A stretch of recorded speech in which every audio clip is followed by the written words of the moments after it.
Hello and welcome to my YouTube channel. Today we'll be discussing p-n junction, right? So when it comes to p-n junction, we can actually create one by taking a semiconductor. We dope one part, half of the semiconductor, meaning half of that semiconductor. We dope what with trivalent impurities, so that we create p-type, right? Semiconductor other side, and the other side of the semiconductor is being doped with what? With pentavalent impurities, right? So that we have n-type semiconductor there. So as a result of this, then you are going to have a junction separating the two types, all right, of semiconductors that we have in the p-type and the n-type. So that's where the name p-n junction is coming from.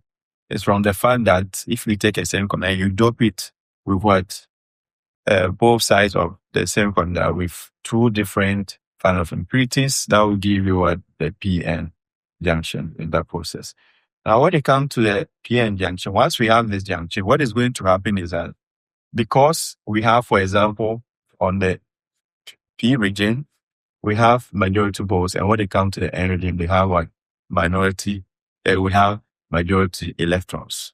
So you can see that if we look at in the context of the electrons, right, which are located at the n region, whereby they are the majority, right, that means we have more concentration of these electrons in the n region, and then we have minority holes, right, as it's been indicated, right? And then when it comes to the p region, we have majority holes, and then we have minority what? Electrons. So you can see that there's imbalance of electrons if you're looking at that of electrons, even as well as the holes. But our focus is going to be on the electrons, right? So if you look at the n region, having majority electrons, p region, minority what? Electrons. So that means we have more concentration of electrons at the n region, right? In the n region that we have here. So what is going to have, and then when it comes to p region, we have what? Right? Minority holes, meaning we have lower concentration, right, of electrons in the p region when it comes to p region. Now, because of the imbalance of the concentration of electrons, what is going to have? You have what? Diffusion is going to take place, right? And diffusion is what? Is a process whereby you have there's a movement of what? Concentration or substance from a high concentration to that of what? A lower concentration, right? So if we have a substance, so you have a movement of what? Particles that are in higher concentration to a lower concentration. That is what diffusion. So that means the electrons, which are majority in the n region, they are going to diffuse, right, into the what? P region, where we have what? Minority electrons. So as a result of this process of diffusion, the electrons that escape and then cross the p-n junction into the p region here, into the p region, are going to leave behind a positive ion, right? Because the n region in this case have lost electrons, right? So the lost electrons through diffusion is going to be indicated by what? Positive ions, right? So that's why we have positive ions along the p region. That is what? Neighbor to the n region, right? That is neighboring the n region. So we have positive charge. And then when it comes to the p region, they are now accepting what? The electrons that are what? Coming in, right, into that region. So as a result of that, then they are gaining electrons. Hence, we have what?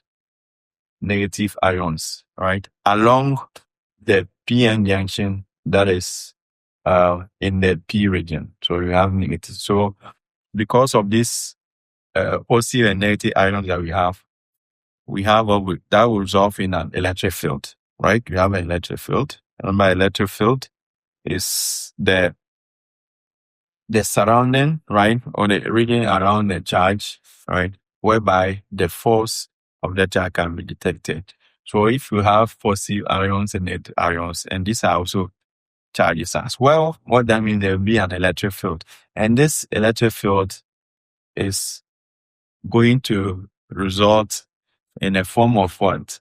A barrier, right? So we talk about what? Potential barrier. And before the barrier that we intend to have here, we can talk about formation of what? Depletion region, right? The depletion here is just the result of what? The fact that electrons in the N region have migrated into the P region. So that means the neighboring region of the PN junction become depleted of what? Electrons. So that is what we mean by formation of what? Depletion region.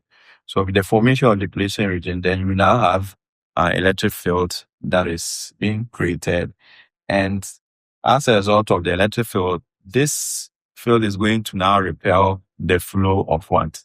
Electrons into the what? P region. So we now have an existing electric field because of what? The ions that are being formed, and that is preventing the inflow of what? Electrons into the what? The P region. So that is what we refer to as a barrier, right? So we have a barrier or a wall that is now being created as a result of the electric field that repels electrons, right, from passing into the P region. And to overcome this barrier, we need what? Energy. We need to expend energy.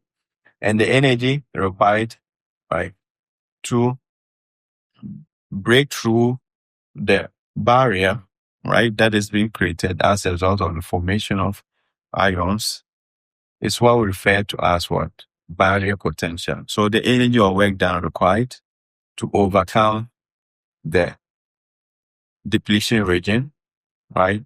That is the region, the ions that are being created as a result of what? That electric field that has been created as a result of what? The formation of ions is what we refer to as what? Barrier potential, right? So, this is what I have for today. See you in the next video. Bye-bye.